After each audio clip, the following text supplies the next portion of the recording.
Greetings, everyone. Welcome to Anime Octopus. Today, we delve into an intriguing fanfiction scenario: what if Naruko kissed her sensei? Disclaimer: the content presented on this channel is intended solely for entertainment and discussion. I do not claim ownership of any anime footage used in this video. All rights and credits belong to their respective creators and copyright holders. Now, let's begin. The first time it occurred, Kakashi would insist it was purely accidental. In fact, he might even deny that it happened at all. He absolutely did not unintentionally lock lips with his student, not then, not ever. Despite his hidden sense of humor, he took pride in maintaining propriety and respect. He was Hatake Kakashi, sensei to the two saviors of the world, advisor to the future Hokage, and leader of the dog summons. He was a man of honor, known for his respectfulness, and well aware of the formidable strength of a certain blonde Sannin who was not to be provoked. So, when his beloved student tripped and lost her balance, he instinctively moved to catch her as she fell. He ignored the fact that the ground was slick from a recent rain.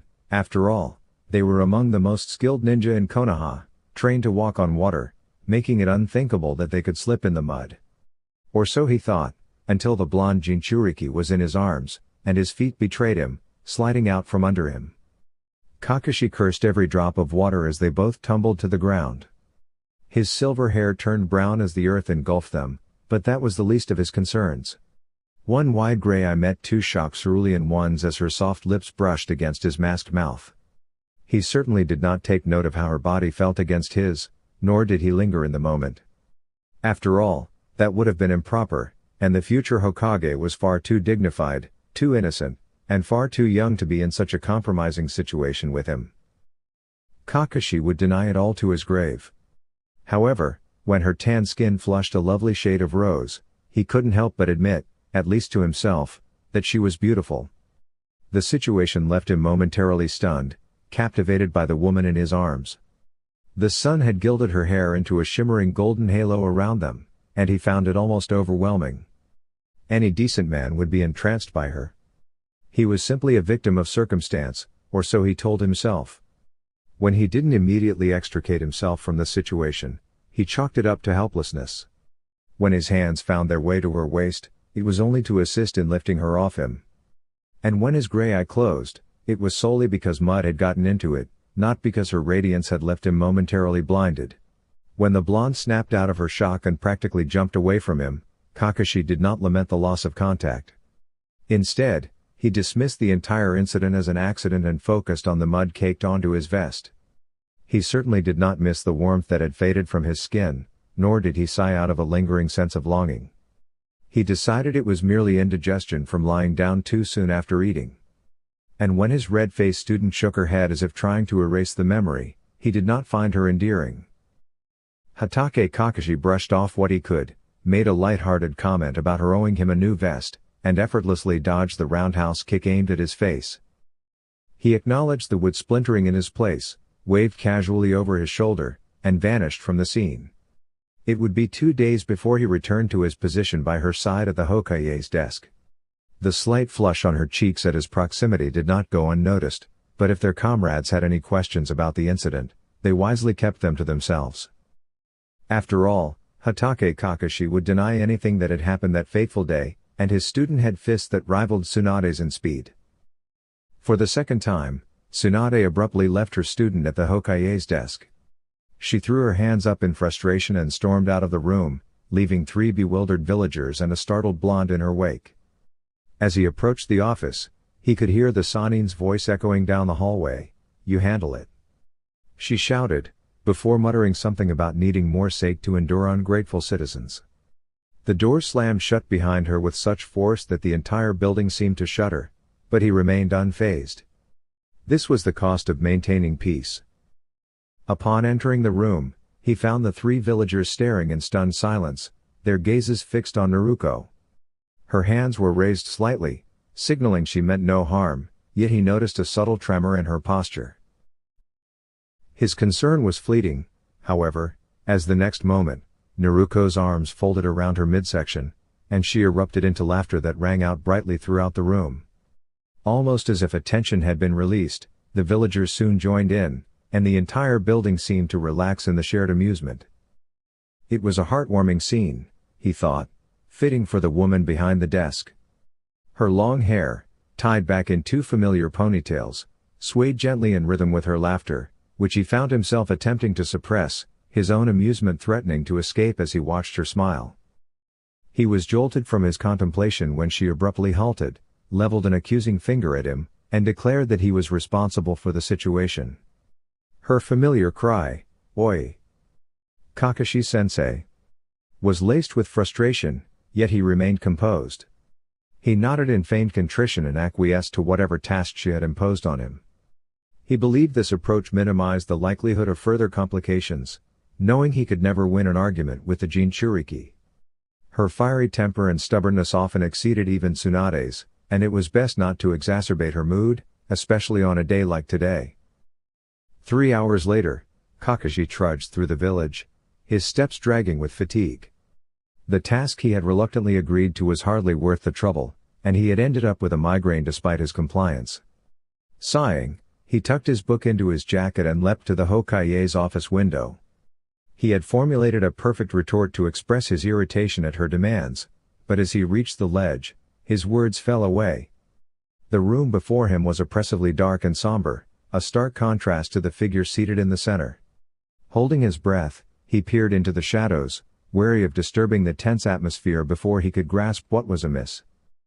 His gaze fell upon the blonde hunched over the desk, cloaked in darkness. Her once vibrant hair appeared dull and lifeless, her skin seemed pallid and gray. Her posture was hunched as if she were collapsing inwardly.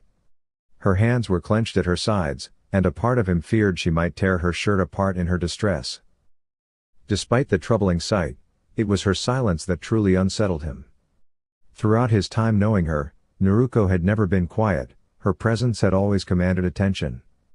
The complete absence of sound, no humming, no shuffling papers, no background noise from her clones, was deeply unnerving. He hesitated, uncertain how to restore the moment to its earlier state. He moved from the ledge and stumbled toward her desk, feeling out of place and unsure of his next actions. He was acutely aware that this moment was significant, more so than he initially realized. The sight of her so unlike her usual exuberant self was unbearable. He reached out with trembling hands, his concern evident despite his attempts to remain composed. But as his eyes fell on her face, he froze. His outstretched hand fell limply, his breath caught in his throat, and his heart pounded in his ears. She was crying. Tears streamed down her cheeks, pooling on the desk and soaking the crumpled papers. The ink was already smudging, but he could still make out the name Jiraiya. The stack consisted of the funeral papers required to return his body from the rain country to Konoha. "We needed," she choked out between sobs, "to bring him home." As her small frame trembled, Kakashi experienced a profound and sudden realization. He was witnessing the collapse of a hero, the very figure of strength and leadership unraveling before him.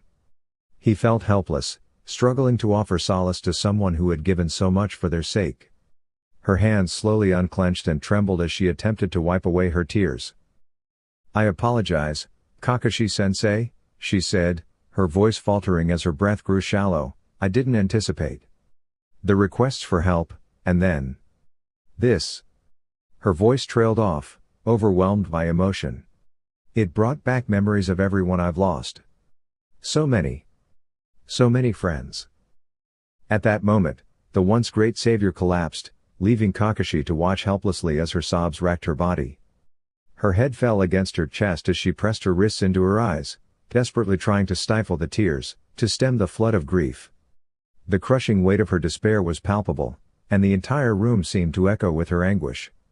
Each sob struck her ribs with relentless force, draining her strength and resolve.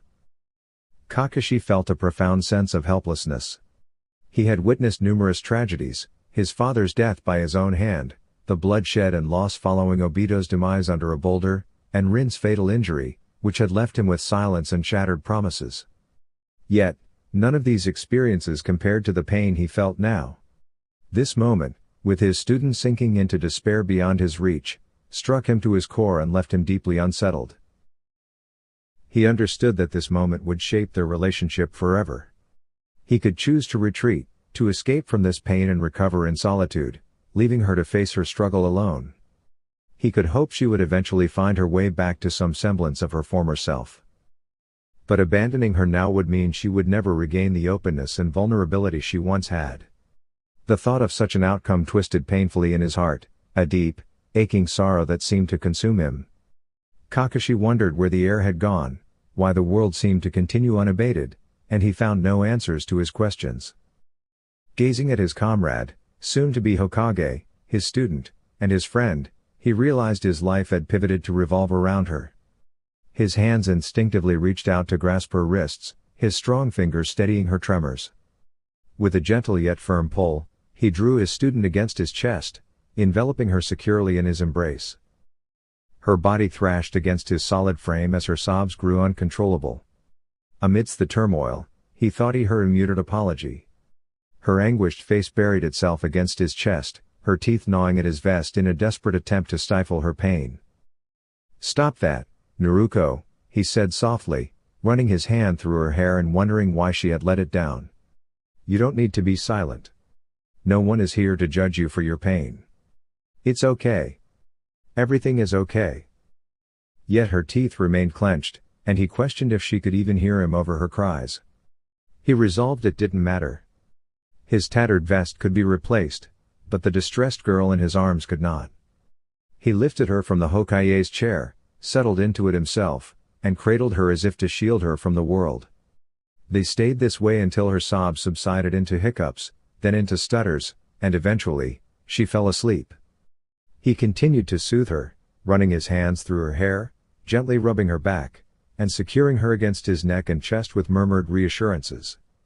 It became a repeated mantra and a fervent prayer, a ritual he maintained even after she had drifted off, fearing that if he stopped, she would awaken and crumble anew. Much later, Tsunade burst into the office, the door slamming against its frame. Kakashi fixed her with a glare that could have halted an army. He only relaxed when he saw that the girl in his arms remained undisturbed by the intrusion. He then noticed the redness in Tsunade's cheeks, her disheveled attire, and the unsteady way she walked. Upon seeing the scene before her, her posture stiffened. She approached her goddaughter, placed a steady hand on her forehead to check her condition, and confirmed that her health was stable. She then cast a jutsu to deepen Naruko's sleep before turning her attention to Kakashi. When Kakashi's immediate reaction was one of visible fear and anguish, Tsunade refrained from pressing further. She reassured him that Naruko would rest peacefully that night, that she would recover, and that such a breakdown was inevitable given her burdens. She reminded him of Naruko's inner strength and assured him that this moment would not be her undoing. Tsunade's oath alleviated some of the tension in Kakashi's spine, and he exhaled with cautious relief. He took comfort in the reassurance, recognizing the formidable strength of the woman in his arms. However, it was only when Tsunade spoke again that Kakashi faced yet another dilemma. Tsunade's expression grew serious as she addressed the unspoken concern lingering between them. "She cannot be left alone when she awakens." Kakashi, weighing his options, realized that he could forego his duties for the night. He had already fulfilled his responsibilities as her mentor and friend, having been present when she needed him most. He would avoid dealing with the aftermath by entrusting her care to the Hokage. Trusting in her ability to provide the necessary comfort and support, he found himself compelled by a deeper emotion that made him speak before fully considering the implications. "I will take responsibility for her," he murmured, mindful of her potential to awaken even under Tsunade's jutsu. "I will ensure her well-being come morning." Tsunade's expression softened into a knowing smile as she nodded in agreement. Her fingers playfully ruffled Kakashi's gravity-defying hair, a gesture both affectionate and nostalgic. "Thank you, Kakashi-kun," she said, her voice tinged with warmth as she stifled a laugh. She fondly recalled the days when a younger Kakashi would dismiss her presence with a shake of his head. Despite his exceptional talent, his youthful demeanor was marked by such endearing gestures. Among everyone who had been so persistently close to him, Tsunade was uniquely able to forge such a connection. She cherished these moments of familiarity, even after all these years. Leaning in, her hands still tangled in his hair, she pressed a gentle kiss to the forehead of his student, causing a faint blush to color Kakashi's pale cheeks. "You are in capable hands, Naruko," Tsunade murmured softly. She lingered for a moment longer, her lips gently touching her goddaughter's skin, silently offering a prayer for her well-being. With a swiftness that mirrored Naruko's own, she withdrew, vanishing in a puff of smoke. Kakashi took a few moments to regain his composure, the previous event having been too intimate for him to fully grasp. He shrugged, cracked his neck, and swiftly performed a series of hand signs on his student's back to teleport them to his residence. Holding her securely in his arms, he materialized in the middle of his living room. He paused, allowing the familiar sense of home to soothe him. The day had been long, and he was eager for rest. His relaxation was momentarily disrupted by thoughts of sleeping arrangements. He considered placing her on the couch, where she would remain undisturbed for several hours, a more comfortable option than her previous position. However, propriety dictated that a guest should receive the best accommodations, which, he decided, would be his bed. He begrudgingly accepted that her scent would linger on his sheets, yet the situation demanded compromise. Despite his reservations, he found her scent, reminiscent of a forest at sunset, oddly pleasant, and it was a consequence he had to accept. He gently placed Naruko on his bed, removed her sandals, and took off her jacket. Noticing her emaciated condition, he frowned, realizing that the demands of war and her impending role as Hokage had led her to neglect her health. He resolved to monitor her eating habits and ensure she received adequate nutrition. Although managing her had become increasingly challenging, he found her presence endearing, especially as she nestled into his pillow, falling into a deeper sleep. He covered her with blankets, tucking them securely around her, and dimmed the lights. The moonlight, casting silver and gray hues, seemed to dispel the evening's earlier shadows. She appeared serene, untouched by the world's sorrows. Her innocence moved him, and he felt an irresistible urge to kiss her forehead, as Tsunade had done. He reminded himself that such a gesture was a sign of friendship, reinforcing their bond, and fitting given the day's length and the trials ahead. He rationalized his subsequent actions with every conceivable reason except the one that had embedded itself in his core, binding him more tightly than any chains ever could. A profound longing surged within him, one that caused him to ache when she was falling apart. This longing compelled him to be near her, to protect and nurture her precious light.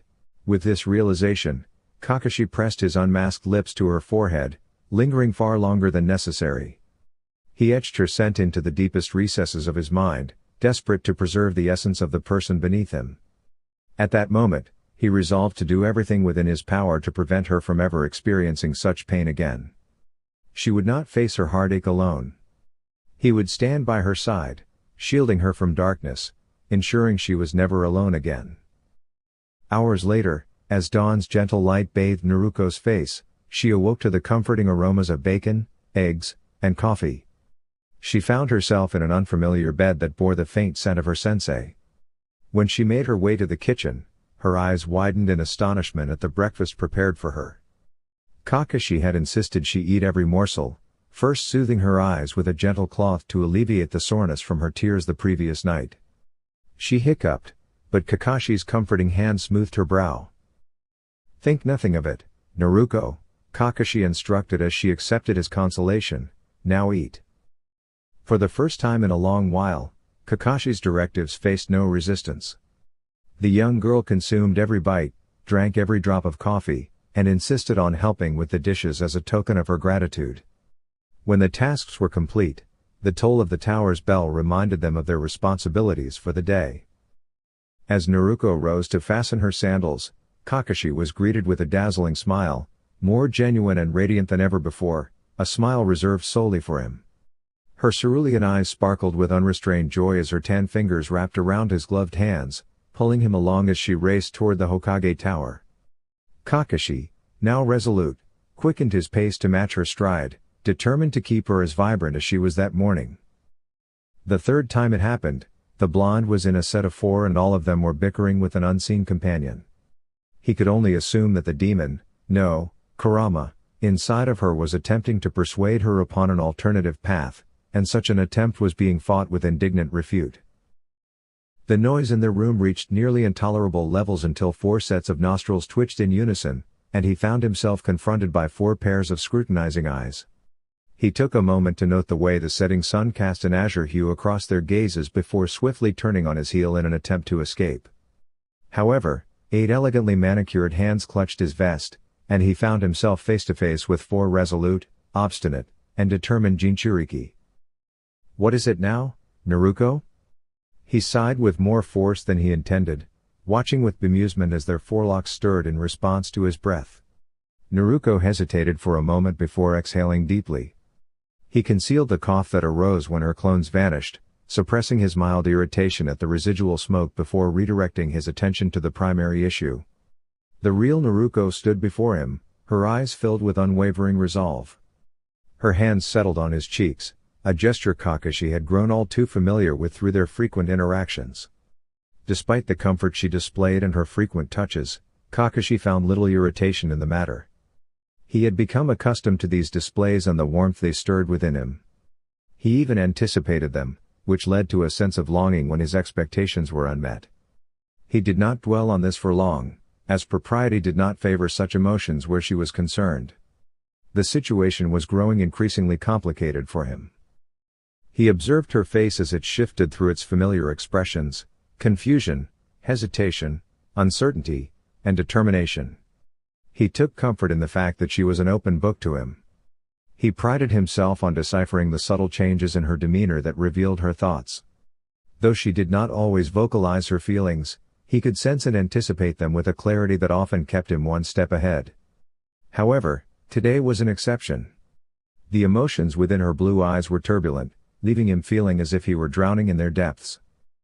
"Speak up," he urged, striving to mask the anxiety underlying his command. His insistence felt like drawing a breath of fresh air, and her immediate reaction provided him with the relief he needed. Her initial shock at his outburst was fleeting, as he observed her shift her weight to the soles of her feet, signaling her readiness to engage. Her eyes were set with determination. "I want to drink to the fallen," she declared resolutely. For a brief moment, Kakashi wondered if it was a jest. Years of self-restraint allowed him to stifle the laughter that threatened to escape. It took her a second too long to conceal the pain that flickered across her eyes, and she began bracing herself for a potential refusal. Recognizing this only deepened his resolve. He could never bring himself to intentionally disappoint her. "Very well," he conceded. She was of legal age, and it wasn't inherently inappropriate. Friendship allowed for shared drinks. Besides, dealing with a potentially inebriated woman was preferable to the consequences of not being present. He had promised to protect her, and after years of teaching her, her commitment to never breaking her word had become ingrained in him as well. He sighed with reluctant acceptance. However, he couldn't suppress his curiosity. Doesn't Kurama purify alcohol? He noted the fond smile that graced her face when he mentioned the Kyuubi's name and mentally congratulated himself for recalling it. Her smile soon turned into a thoughtful expression as she nibbled on her lower lip. "He remains exhausted from the final battle," she said hurriedly, as if anxious he might refuse her request. "If there was ever a time for me to indulge, it's now, when he can't recover as swiftly as I can gather chakra. It will still require a significant amount, but I want to experience what Uro-sennin felt, just once. Please." Her voice faltered as she hesitated to reveal her true motive for wanting to raise a glass. She longed for a deeper connection to those she had lost, to experience what her former mentor felt when he was red-faced before her. Even greatness has its flaws, and she desired to feel the same. She wanted to be more human, less of a hero, and more like Naruko. Tonight, she didn't want to be a savior or bear the weight of undeserved praise. This was her only chance to be an ordinary 18-year-old, and she was determined to seize it. Yet, she didn't want to face this uncertain path alone, and there was no one she trusted more than Kakashi. She tried to convey her feelings by gently rubbing her thumbs across his cheeks, hoping to make him more receptive to her plea. Her shoulders sagged as he remained silent longer than she could bear. It was in that moment, as her shoulders drooped, that he was reminded of her vulnerability. The memories of her breaking point resurfaced vividly. He felt the pressure in her hand diminish, realizing she was about to withdraw. He leaned into her palm to prevent her from pulling away. "All right, Naruko. "We'll have sake tonight," he said softly, "my treat." The smile she gave him in response was worth 1,000 such moments. However, his easy acquiescence troubled him. He found himself overly enamored with her bright eyes, the blush on her cheeks, and the way her trembling lips settled into unrestrained joy. He was astonished by the thought that he would be content for the rest of his life if he were the sole cause of such a smile. It was selfish and improper, he knew. He should have declined her request and distanced himself. Yet, he could not bring himself to do so. He realized he lacked the willpower to refuse her. He was pulled from these thoughts as her persistent hand slipped from his face, traveled slowly down his arms, and clasped his gloved hands once more. He looked at her hand, almost as if it were a traitor, but he yielded to her touch. His fingers closed around hers, and he followed her lead. They arrived at a bar near his home, where they were directed to a secluded booth in the back and quickly seated across from one another.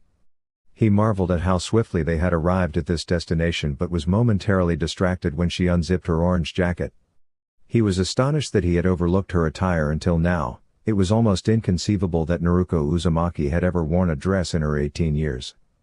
Yet, there she was, her golden hair cascading over her shoulders, contrasting beautifully with a navy blue summer dress.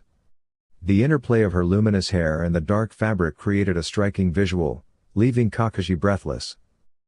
She was undeniably beautiful, but tonight, she seemed to glow with an extraordinary radiance. The candlelight reflected in her cerulean eyes, transforming them into molten sapphire, while the shadows on her cheeks softened her features. She appeared otherworldly, as if made of starlight, and Kakashi found himself mesmerized and entirely captivated. When she ordered 5 shots and insisted he drink them with her, he nodded and complied, unable to break free from his daze to consider the consequences of his acquiescence. After 10 shots, Kakashi struggled to steady the spinning room while Naruko remained unfazed. He regretted not stopping 3 shots earlier, but Naruko continued to order more rounds. Distracted by the onlookers who lingered too long on Naruko, he was tempted to confront them. However, he soon relaxed as he observed Naruko, who seemed unaffected by both the drinks and the attention. Her focus remained solely on him, his words, and the drinks before her. With each shot, she murmured a name, as if in reverent prayer, trying to embed them in her memory and practice. 15 shots later, Naruko's cheeks finally flushed with a rosy hue. Kakashi realized he should have intervened earlier, taken her home, and ensured she had some water before bed. Instead, he watched, entranced, as she downed another 5 shots of sake. Her flushed face, with hooded blue eyes and rose-stained cheeks, made her appear older than her years. The strap of her dress slipped off her shoulder, revealing more of her figure. Kakashi wondered when she had grown into her womanhood but couldn't pinpoint a specific moment, attributing it to her usual jumpsuit. He contemplated adjusting her dress for her, but his hand remained still. Troubled by his own thoughts and the inappropriateness of the situation, he momentarily considered abandoning his own decency, but the thought was quickly dismissed. He resigned himself to his current predicament, accepting his own lapse in judgment. Her face rested in the palm of her hand as she regarded him with a thoughtful expression. She appeared to be assessing both him and his demeanor, leaving him once again unsettled by his student. Her eyes, shifting hues of blue in the candlelight, were almost too much to process, making him feel, for the second time that day, adrift at sea. The shifting shades of gray and blue within her gaze should have been easily discernible with his Sharingan, yet he found himself unable to focus clearly. He decided it must be the candle's fault for his distraction. As he grappled with this distraction, his attention was diverted further when her hand gently rested on his cheek and traced along his jawline. All coherent thoughts left him as he fixated on her lips, which were stained with the color of the berries she had consumed earlier, rendering them alluring and tempting. "Nay, Kakashi-sensei," she murmured, her voice soft and contemplative. "I believe I finally understand it all now." She sighed, tilting her head to accentuate her curiosity and leaned closer. He briefly noticed the spilled drink that lay between them, but his initial reaction was one of apprehension, as he half expected a certain Sannin to burst in, ready to strike him. His eyes darted to the door, irrational fear ruling his actions before he had the sense to stop them. His student was too close, too earnest, and he couldn't foresee the restraint either of them had to stop her. His fright rendered him more coward than brave as his two hands immediately took their place amidst the blonde's shoulders. He needed to get them out of the line of potential danger, as word of her intimate actions would surely result in a blonde Hokage at that door any millisecond now. With as little of a warning as a twitch of his brow, he and his student suddenly reappeared on his couch in the safety of his home, the sound of falling coins the only reassurance to the barkeep that he had owed up to the bill him and Naruko had generated. The Jinchuriki fell against him, her drunken state too foreign for her to adjust to the slowness that resulted from it. He heard an "I'm sorry" muffled against his chest as she pushed herself away from her teacher, but the awkward position had unsettled her. He found himself holding his breath as his student shifted against him. Two tan knees dug into his hips and he tried his damnedest to not acknowledge the compromising situation before him. He watched her face as she altered her position slowly, and the unbidden yearning to just stop her stimulating movements had caused him to dig his fingers into her hips. She yelped and ceased her motion, an outcome that Kakashi was grateful for. Had she continued in her actions, a different and much more improper response would have arose from the jounin. That, he knew, could never happen as that was the epitome of indecency. Blue eyes met one gray one as once again, he found himself far too close to his student. He wondered, distantly, when the alcohol would wear off of her, when she would realize the compromising position the two of them were in and remove herself from his person entirely. He had hoped it would be soon, as the fingers that initially dug into her hip had suddenly relaxed themselves enough to become caressing. He had attempted to mitigate such a reaction, but found himself helpless. He questioned when it was that he so willingly fell victim to her actions, and pondered if he should perhaps do more to avoid situations like these in the future. Cobalt eyes fell half-closed as her hands rose to the edge of his mask. They danced along it, never attempting to pry it off of his face, but he inwardly noted that they left trails of fire in their wake. He could not breathe around the name that hitched itself once again in his throat.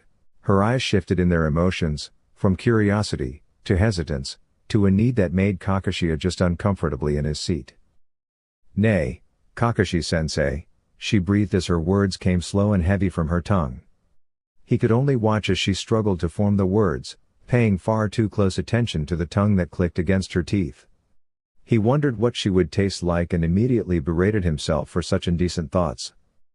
He was lifted from his reverie when two hands tucked themselves beneath his mask and against his cheek, her fingers far warmer than his own skin.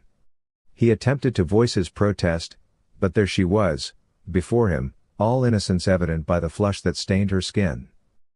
In that moment, Kakashi realized he was treading on precarious ground. He recognized that this intimate position between them could profoundly influence their future interactions. He could choose to leave abruptly, retreating to his apartment and avoiding further involvement in her life beyond the current encounter. However, he found himself unable to distance himself from the situation or generate a compelling reason to move away. Consequently, he decided to leave the outcome to her. In retrospect, it was somewhat imprudent given her inebriated state, but he believed the situation would resolve itself. She would come to understand the impropriety of their circumstances and rectify her actions. Despite the fact that having her so close felt undeniably right, he hoped she would remember his role as her teacher and respond appropriately. He was convinced that it was best to remain patient until the effects of the alcohol wore off. "Please," she breathed out, her plea resonating with him. Kakashi's entire body tensed, his hands gripping her hips with an intensity that creased the dress he had come to admire. She remained unwavering, her fingers continuing their pursuit beneath his mask, determined to remove it. Despite her innocent demeanor, Kakashi could not bear the thought of denying her anything. Among everyone in his life, she deserved to know and see the truth. Perhaps, he was also weary of remaining hidden, after being concealed in shadows for so long, it was time to step into the light. Tan fingers meticulously removed the last barrier, revealing a pale face, unmasked and exposed. The sharp intake of breath that followed unsettled him, prompting an instinctive desire to retreat. He began to distance himself from her, but she anticipated his withdrawal, her thighs tightened around him, and her fingers traced along his jaw, eventually settling at the base of his ears. He wondered if she was aware of how sensitive that area was, but the thought dissipated as her touch became motionless. He was ensnared and rendered helpless. "You are so beautiful," she murmured, drawing nearer.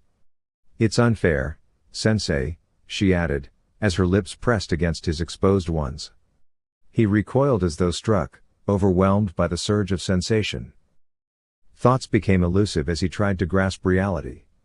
One moment she was gentle and innocent, and the next, she was pressing into him with a tantalizing intensity that left him with a mental list of desires. Her kiss was a blend of honey, berries, and a hint of ramen, a flavor he decided he could savor indefinitely, as it was uniquely hers.